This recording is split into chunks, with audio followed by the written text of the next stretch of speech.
Good morning students. हम Bohr's model के बारे में पढ़ रहे थे। तो बोहर्स मॉडल को समझने के लिए दो कॉन्सेप्ट्स जो हमने लिए थे वेरी इंपॉर्टेंट, दैट इज़ जो इलेक्ट्रोमैग्नेटिक रेडिएशंस होते हैं, व्हाट आर देयर नेचर। तो उसमें दो थ्योरी हमने ली थी, electromagnetic wave theory and Planck's quantum theory. तो उनके बेसिक आइडिया आपने समझने की उनमें क्या अंतर है। और उसके बाद हमने स्पेक्ट्रम के बारे में पढ़ा था। स्पेक्ट्रम क्या होता है? स्पेक्ट्रम जो है उसका भी एक जो डेफिनेशन है, दो तरह के स्पेक्ट्रम होते हैं, एमिशन एंड एब्जॉर्प्शन। तो उनका भी बेसिक आइडिया आपको होना चाहिए कि एमिशन स्पेक्ट्रम क्या होता है और एब्जॉर्प्शन क्या होता है। तो और ये बात आपने ध्यान रखनी है कि जो स्पेक्ट्रम होते हैं हर एक एलिमेंट के डिफरेंट होते हैं। Every element have different spectrum, जैसे every individual have different fingerprints. उसी तरह से जो जितने भी एलिमेंट्स हैं उनके स्पेक्ट्रम जो अलग अलग होते हैं। तो spectrum are the fingerprints of the element. तो इसमें हमने जो डिटेल में पढ़ना है that is emission spectrum of hydrogen के बारे में, वो क्या होता है। तो जब भी किसी, जैसे स्पेक्ट्रम की अगर बात करें, एमिशन स्पेक्ट्रम की बात करें कि जब किसी सब्सटेंस को या एलिमेंट को, उसको जब एक्साइट करते हैं आप, एक्साइट करते ही जो रेडिएशन निकलती हैं, अगर उनको आप स्पेक्ट्रोस्कोप के द्वारा एनालाइज करते हैं तो डिफरेंट टाइप की जो लाइन जो है अपीयर होती हैं, and that line is called spectral lines बोलते हैं। एंड जो लाइंस आ रही हैं उसको बोलते हैं स्पेक्ट्रम ऑफ दैट एलिमेंट। तो इसी तरह से हाइड्रोजन का भी एमिशन स्पेक्ट्रम है। तो हाइड्रोजन को हम डिस्चार्ज ट्यूब में लेते हैं और उसको स्लिट में से पास करके भी, स्पेक्ट्रोस्कोप में ये देखो प्रिज्म लगा होगा, स्लिट लगी होती है और टेलीस्कोप होती हैं, या उसकी जगह पे फोटोग्राफिक प्लेट हो सकती है। तो उससे स्पेक्ट्रम का प्रिंट भी निकल जाता है, दैट इज स्पेक्ट्रोग्राफ होता है। ये जो तीन चीज़ें हैं, slit, prism and photography plate, ये जो अरेंजमेंट है स्पेक्ट्रोग्राफ बोलते हैं।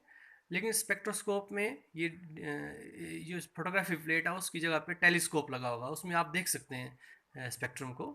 तो जब आप इसको एनालाइज करते हैं तो आपको different type of spectral lines are obtained which are divided into five group, and that is called as emission spectrum of the hydrogen।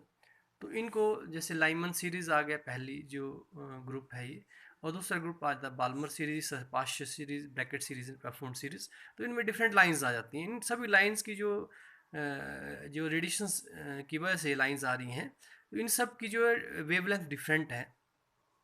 और उस वेवलेंथ को, जो बाल्मर सीरीज है, उसको वेवलेंथ निकालने के लिए बाल्मर ने फार्मूला दिया था पहले।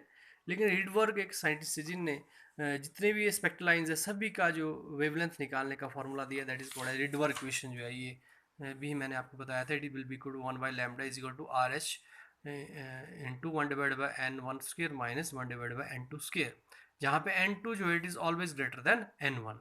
तो ये वेवलेंथ निकालने का तरीका है for any spectral line of the hydrogen spectrum. तो इस इक्वेशन से हम निकाल सकते हैं। तो इसमें हमने एक एग्जांपल आगे करना है। What is the wavelength of light emitted when electron is in hydrogen atom undergo transition from energy level n is equal to 4 to energy level n is equal to 2। n is equal to 4 से जो energy level है उससे jump करके electron कहाँ पे आ रहा है, n is equal to 2 पे आ रहा है। तो वो स्पेक्ट्रल लाइन जो बनेगी, जो रेडिएशन निकलेगी बाहर, तो उससे उसकी आपने क्या निकालनी, वेवलेंथ निकालनी। तो ये फॉर्मूला लगेगा। तो यहाँ पे जो दिया गया है n1 कितना है, 2 है, और n2 कितना हो गया, 4 हो गया। आर एच जो रिडबर्ग कांस्टेंट होता है, इसकी वैल्यू 109,677 सेंटीमीटर इनवर्स होती है जब आप यहाँ पे भरेंगे, क्योंकि n2 ग्रेटर दैन n1 होता है। तो उस हिसाब से ये फार्मूला बन जाएगा। जब कैलकुलेट करके देखेंगे तो आप भी वैल्यू जो है इतनी निकल जाएगी। ये मीटर में निकल गई वैल्यू, पहले सेंटीमीटर में निकली, फिर मीटर कर दिया इसको, और फिर नैनोमीटर में इसको निकाल सकते हैं। तो क्योंकि ये जो मीटर को हम 10⁹ से मल्टीप्लाई करें तो नैनोमीटर हो जाती है। तो ये यूनिट कन्वर्सन आपने पहले पढ़े हैं, तो ये वैल्यू हो जाती है। ठीक है, इसके बाद नेक्स्ट एक छोटा सा कंसेप्ट हम लेंगे, ड्यूल नेचर ऑफ रेडिएशन क्या होता है। देखिए, जो रेडिएशंस होती हैं, जितनी भी रेडिएशंस हैं, मैंने जैसे पहले आपको बताया, तो ये मतलब वेव नेचर भी बिहेव करती है और पार्टिकल नेचर भी होता है। कुछ प्रॉपर्टी इनकी वेव की तरह दिखा आती हैं, कुछ प्रॉपर्टी जो पार्टिकल की तरह आती हैं।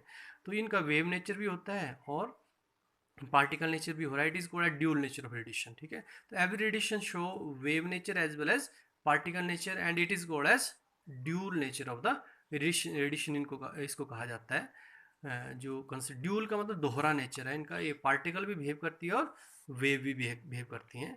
इसके बाद नेक्स्ट कंसेप्ट हम लेंगे Bohr's model of an atom. इसके क्या क्या डिफरेंट पॉइंट्स थे। बोहर्स ने जो जितने भी ये एक्सपेरिमेंट जो कंसेप्ट स्टडी किए उसके बेसिस पे एक मॉडल दिया, that is called Bohr's model of an atom. उसका पहला पॉइंट है कि एन एटम कंसिस्ट ऑफ, जो रुदरफोर्ड में भी ये था concept, an atom is consist of very small heavy positive charge nucleus at the center, which is surrounded by the electrons, which revolve around the nucleus in a certain selected circular path, and they are called orbits। ठीक है, उन path को क्या कहा गया? Orbits.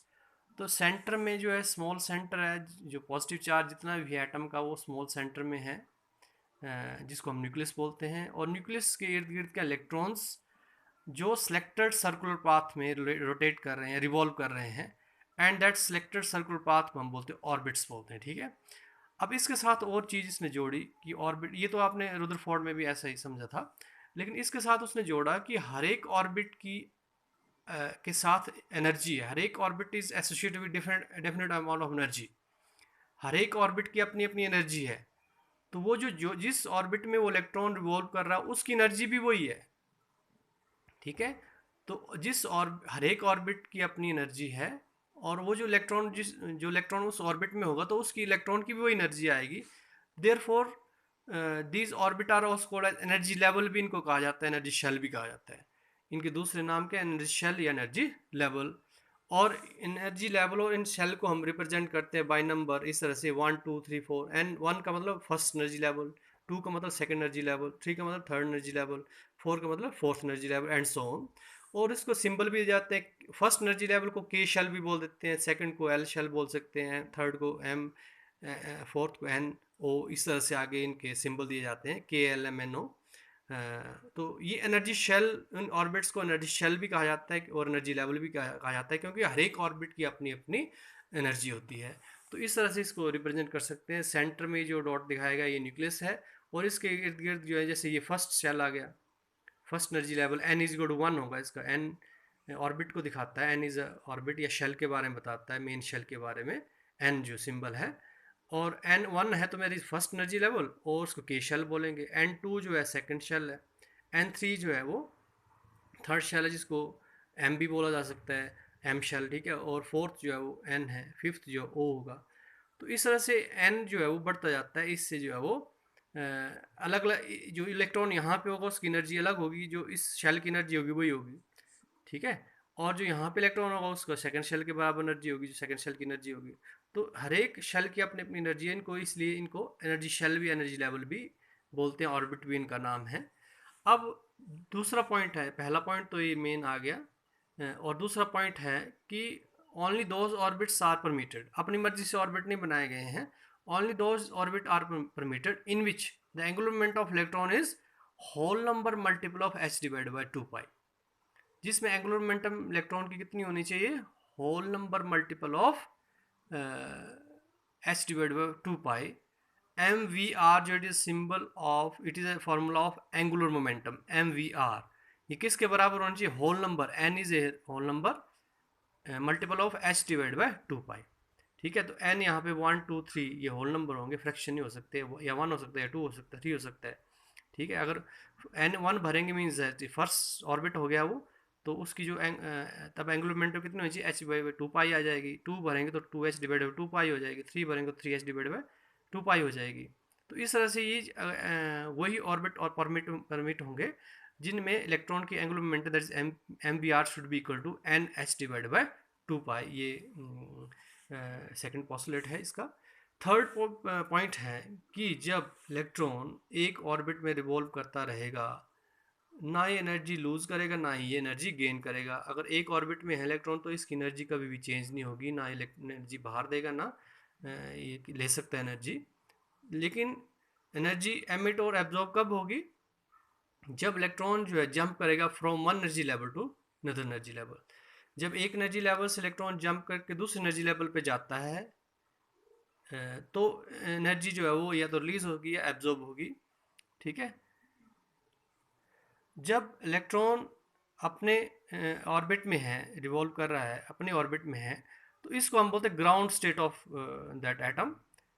जैसे अगर electron first shell में है, तो अगर फर्स्ट शेल में ही है तो that is a ground state of that electron या ऑफ दैट एटम। ठीक है। लेकिन अगर बाहर से हम एनर्जी सप्लाई करते हैं उस इलेक्ट्रॉन को, या एक्साइट करते हैं उस एटम को, when electron is absorb energy from the outside, then ये लोअर एनर्जी लेवल से जंप करके हाई एनर्जी लेवल पे जा सकता है। जब इलेक्ट्रॉन अपने लेवल पे है, जैसे फर्स्ट शेल पे ही है, उसका अपना लेवल है, that is ground state of an atom. लेकिन जब आप बाहर से एनर्जी देंगे इसको, तो वो लोअर एनर्जी लेवल से जंप करके हाई एनर्जी लेवल पे इलेक्ट्रॉन जा सकता है। एंड जो हाई एनर्जी लेवल पे इलेक्ट्रॉन गया, इसको हम बोलते हैं एक्साइटेड स्टेट। तो जो एटम में इलेक्ट्रॉन है, तो उसकी एक ग्राउंड स्टेट होती है जब वो अपने ऑर्बिट में है, और एक्साइटेड स्टेट कब आएगी, जब वो एनर्जी एब्जॉर्ब करके हाई एनर्जी लेवल पे चला जाता है। ठीक है, that is called excited state of that electron of that atom. Since excited state जो अनस्टेबल होती है, एक्साइटेड स्टेट क्या होती है, अनस्टेबल होती है। ज़्यादा इलेक्ट्रॉन जो एक्साइटेड स्टेट में ज़्यादा देर तक नहीं रह सकता है, वो अपनी स्टेट में वापस आएगा। तो जब वो electron come back to its ground state, जब वो नीचे आता वापस, तो वो ये एनर्जी जो है फिर रिलीज करता है। जितनी उसने एनर्जी एब्जॉर्ब की थी वो एमिट हो गया।